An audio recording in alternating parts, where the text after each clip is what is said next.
Hello again, welcome to another edition of CropLife Retail. We call Schrimpf here with Sfiligoj. Hope everyone's doing well. How are you doing, sir?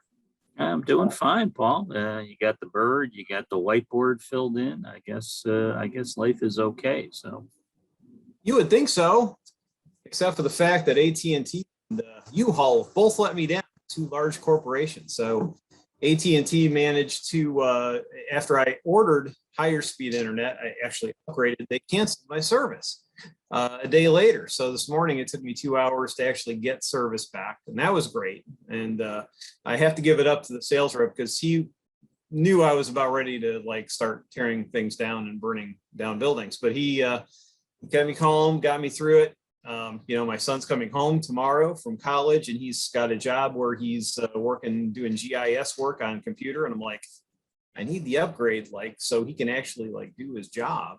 So anyway, they sort of came through and working through that. And then U-Haul calls to say they don't have any trucks tomorrow because they have such high demand. So I made another rep happy, but I ended up talking through with her, and I found out a little magic formula that U-Haul actually has. Maybe people know this, an in-town fleet and a one-way fleet. And the one-way fleet always goes first. And since we're only going 2.5 hours from Columbus, the only way I could get a truck was to take the truck back to Columbus after I got to Cleveland. So I lose 5 hours of my life, but my son gets his stuff out before the lease expires. So trade-offs, I guess.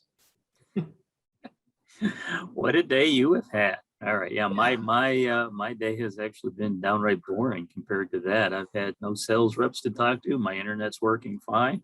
Of course, I am in the office, if you will notice my background. And and I don't really need a U-Haul at the moment because I don't really own that much. So I could probably get by with just a overstuffed Toyota Corolla, which is what I have.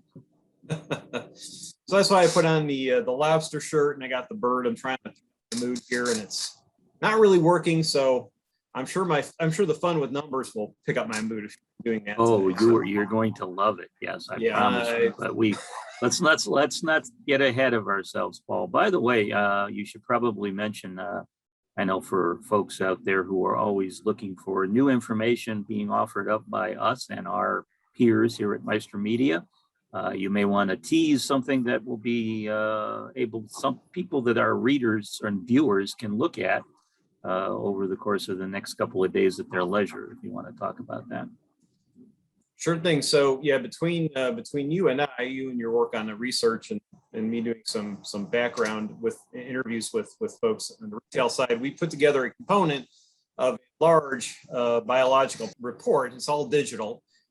Meister Media as a whole everybody kind of put something in it. So it's got fruit, vegetable, specialty, greenhouse, anything that's really functioning in the biologicals market, we've covered. Trying to get a sense for what's working, what's still a challenge, how the market's kind of moving forward. With the row crops, it's been interesting to talk to folks. A lot of interest in soil-based biologicals, things that influence the way roots and plants interact with soil. That seems to be the real hot thing, and the things that we found in terms of interviews to be the most of interest. And we're at a point where these folks are really trying this stuff out. There's a need or a desire to try and increase yield with minimal inputs, to kind of look at new products that do things differently than they've done in the past. So it was exciting to learn more about how folks are finding success with it, what kind of research that they're doing, and how this might play out in the biological product realm. But really, if you're interested in those and what's going on across the board, got some really good sponsors in there as well. But great content from all of our editors. So I encourage you to download it and take a look. Actually, Paul, just a correction: it's not downloadable, but you can view it online. So yes, technically that's true. It is viewable online. So it's it's almost like an electronic magazine. So you basically hit the link and it opens up for you, and you can access it anywhere with any format, but it is not downloadable. So thank you for that, sir. So that's that. So what have you got going? What are you working on? Well, Paul, I have two items to share, and then of course our our game, if you will. What would you like first, the good news or the bad news? I'd like good, bad, and no game. You're not getting that. All right, good. Good news first? Okay. Do you happen to remember, I don't know, this goes back about 20 years. You happen to remember a product called golden rice? Oh, yeah. Oh, Yeah, this was a genetically modified rice that had vitamin A incorporated into its DNA. And, you know, folks thought that given the vitamin A deficiency problem in certain parts of the world, you know, the thinking was that this would be a really good crop to get out into the marketplace. But, you know, lo and behold, there were some objections because it was genetically modified. Some people just objected to that based on the fact that it was genetically modified. It had nothing to do with what the golden rice could offer to the consumer, the end user.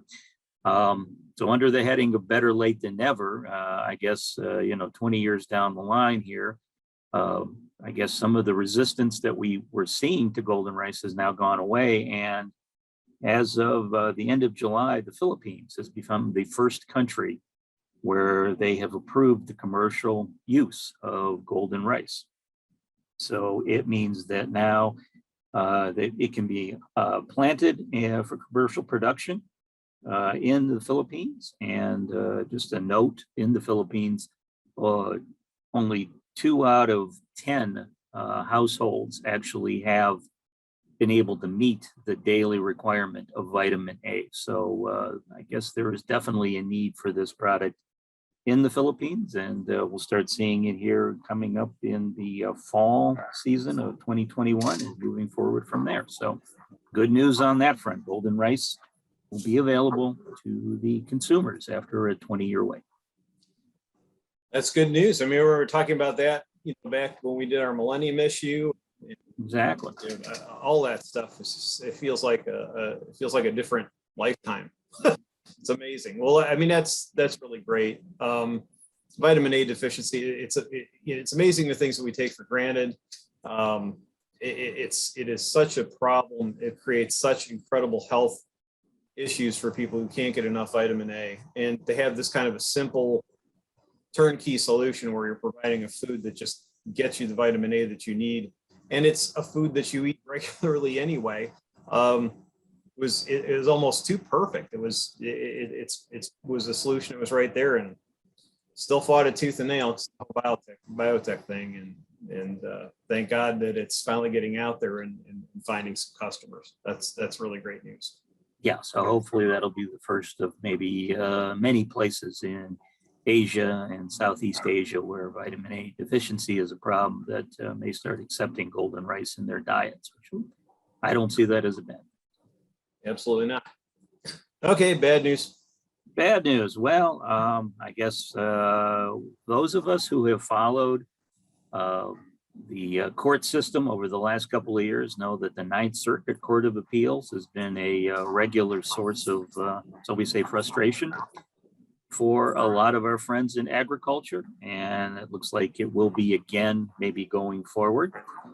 We found out here at the end of July that the Center for Food Safety and the Center for Biologic Diversity have filed a lawsuit with the U.S. Court of Appeals for the Ninth Circuit, challenging EPA's approval of a new BASF herbicide called Tyrexor, which actually is offering the first new mode of action for burn down of grass weeds that the industry has seen in 20 years. Now, this product is not available yet for use in the United States. However, these two organizations are saying that EPA should not be approving it nonetheless. They're saying that the safety issues are still there and that there's possible drift issues that may be involved.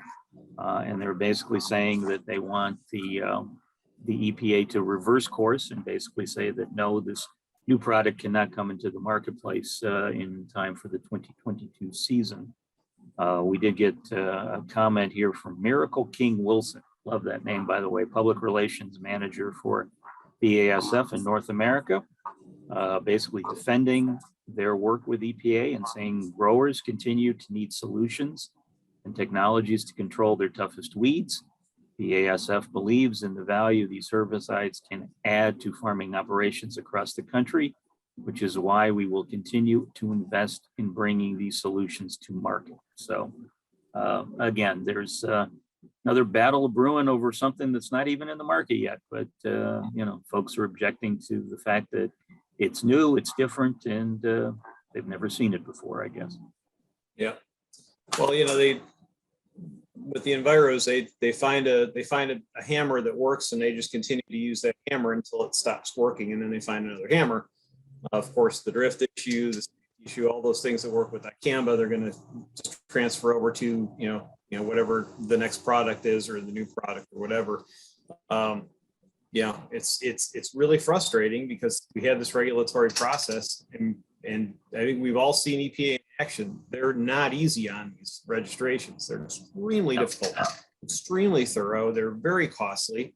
This isn't done for jollies. Everything's on the line with every one of these products. And EPA has been, from our experience, really the other side. I mean, they've been more leaning towards safety than toward ease when it comes to registration, and been very tough on it. So it really is frustrating. We have to, and the courts really have to defend EPA's ability to be a legislative body on this. They do, in general, have done a really great job of balancing risk and benefit. And when they're not allowed to do their jobs, they're looking over their shoulders every time. This stuff isn't even registered yet, and we're already at a point where we're throwing lawsuits out there. This can't go on, or we will get no innovation at all, and we'll be just sitting with the same products, trying and struggling to get through. It's really frustrating. Having sat through all those FQPA re-registration meetings back in the early 2000s, and watching the process. Process can work very, very well if it's allowed to work, but if the courts keep coming in with bombs, blowing things up, it's not going to work. It's frustrating. You can't build a business on court actions just stopping everything in its tracks. Let the regulatory process play out. Off soapbox. Okay, go ahead. All right. Well, I agree with you, Paul. I mean, again, but this is something we'll have to keep our viewers, in the loop on as things move forward. Like I said, I was reading through the release, no timetable yet on when the court may rule, but when they do, I'm sure we'll be finding out and be able to share very quickly. So. All right, Paul, your favorite segment, besides dealing with AT&T and U-Haul sales representatives. I think this is just slightly below those two parts of your day. It's time for Fun with Numbers. Ooh, it is a close number 3, though. Yeah, and actually fun probably, and this one, in this instance, this is probably this misnaming the segment, because when I hit you with this and you realize what it is, you'll realize that fun has nothing to do with this number whatsoever, but it is nonetheless a number, and I'm going to have some fun at your expense, so I guess it still works. What is new? I can't believe you're doing this. You've never done fun at my expense. Yes. So anyhow, here is the number, and it's a percentage, 567%. And your clue is transportation. I would imagine it's how much. I imagine some increase in the cost of moving products around for agriculture companies, maybe specifically like fertilizers, chemical. That would be my shot. Yeah, actually, that's a pretty good shot, Paul. I will give you the bell on that one.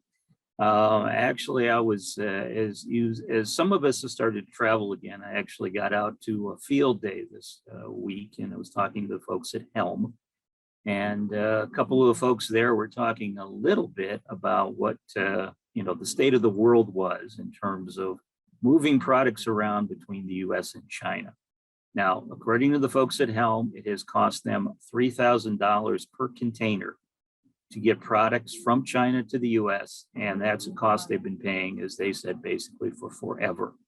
But over the last year, the cost has been going up and up and up. First, it was up to $7,000 per container.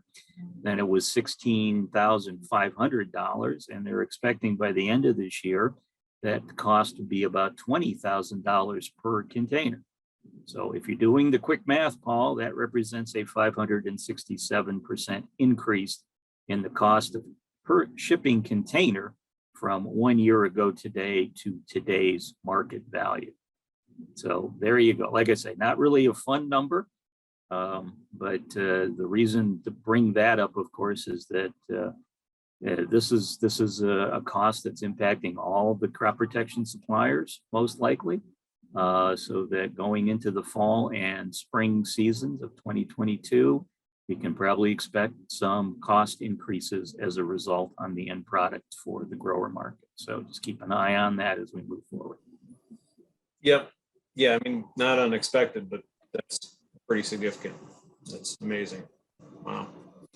All right. Well, didn't pick up my spirit, sir, but you were pretty good. Yeah, you were, considering that was the only clue I gave you, that was right in the ballpark. Like I said, I got to give you credit. So. All righty, sir. Well, anything else? Are we done? We done here? No, I think that's pretty good. I mean, we shared some good news, some bad news, and some stuff to keep an eye on. So. Absolutely. All right. Well, and now we know that U-Haul and AT&T will help out customers if they, I guess, talk loud enough. Yeah, you just have to remember it's not their fault. I kept reminding myself over and over again. This poor guy on the phone that thinks I'm going to jump. You're still the poor guy who didn't have internet service when we tried to record this video earlier this morning, and you were unavailable. So, yes, it was. Anyway, I think that's enough for this edition of CropLife Retail Week. Thanks for joining us, and we'll see you next week. If you have questions or comments about today's episode of Retail Week, contact us by email or Twitter, or type your message in the comment section below. Your feedback is important to us. We'll try our best to address your thoughts in next week's episode. And be sure to subscribe to our YouTube channel.